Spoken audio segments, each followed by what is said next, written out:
जिसने बीच सभा में आकर आपके बल को उसी प्रकार मथ डाला जैसे हाथियों के झुंड में आकर सिंह उसे छिन्न भिन्न कर डालता है।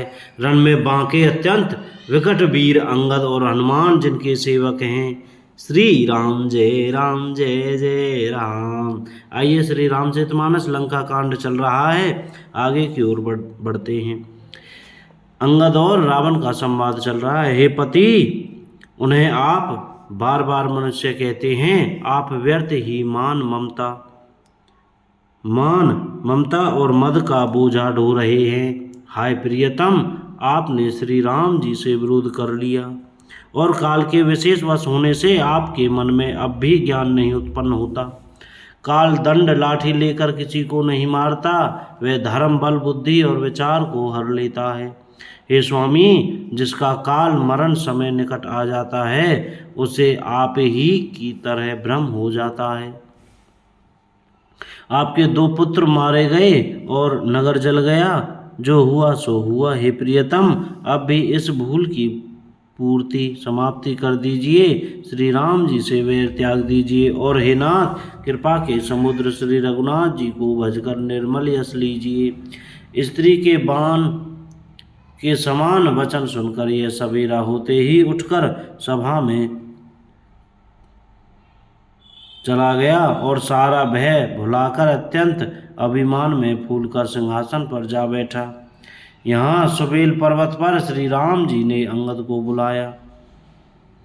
उन्होंने आकर चरण कमलों में सिर नवाया, बड़े आदर से उन्हें पास बैठाकर खर के शत्रु कृपालु श्री राम जी हंसकर बोले, हे बाली के पुत्र, मुझे बड़ा कौतूहल है तात, इसी से मैं तुमसे पूछता हूँ।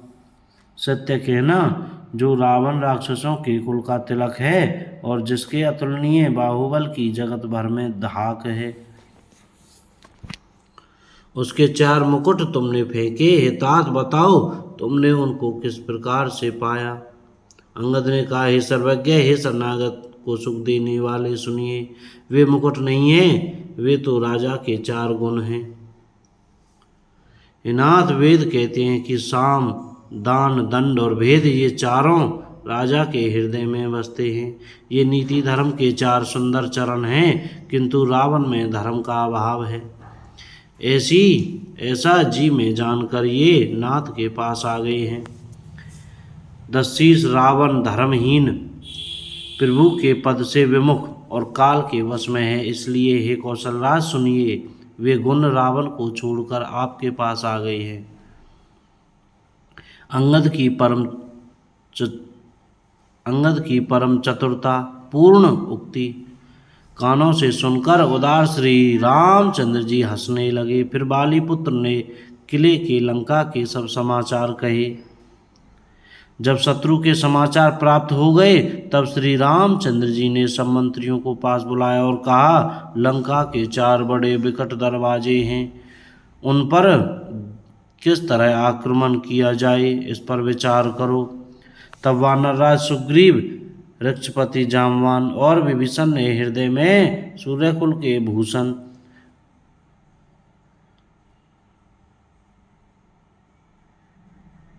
श्री रघुनाथ जी का सिमरन किया और विचार करके उन्होंने कर्तव्य निश्चित किया। वानरों की सेना के 4 दल बनाए और उनके लिए यथायोग्य जैसा चाहिए वैसे सेनापति नियुक्त किए। फिर सब युद्धपतियों को बुला लिया और प्रभु का प्रताप कहकर सबको समझाया, जिसे सुनकर वानर सिंह के समान गर्जना करके दौड़े। वे हर्षित होकर श्री राम जी के चरणों में सिर नवाते हैं और पर्वतों के शिखर ले लेकर सब वीर दौड़ते हैं। कौशल राज श्री रघुवीर जी की जय हो पुकारते हुए भालू और वानर गरजते और ललकारते हैं। लंका को अत्यंत श्रेष्ठ अजय किला जानते हुए भी वानर प्रभु श्री रामचंद्र जी के प्रताप से निडर होकर चले। चारों ओर से घिरी हुई बादलों की घटा की तरह लंका को चारों दिशाओं से घेर कर वे मुंह से ही डंके और भेरी बजाने लगे। महान बल की सीमा वे वानर भालू सिंह के समान ऊंचे स्वर से श्री राम जी की जय, लक्ष्मण जी की जय, वानर राज सुग्रीव की जय ऐसी गर्जना करने लगे। लंका में बड़ा भारी कोलाहल कोहराम मच गया।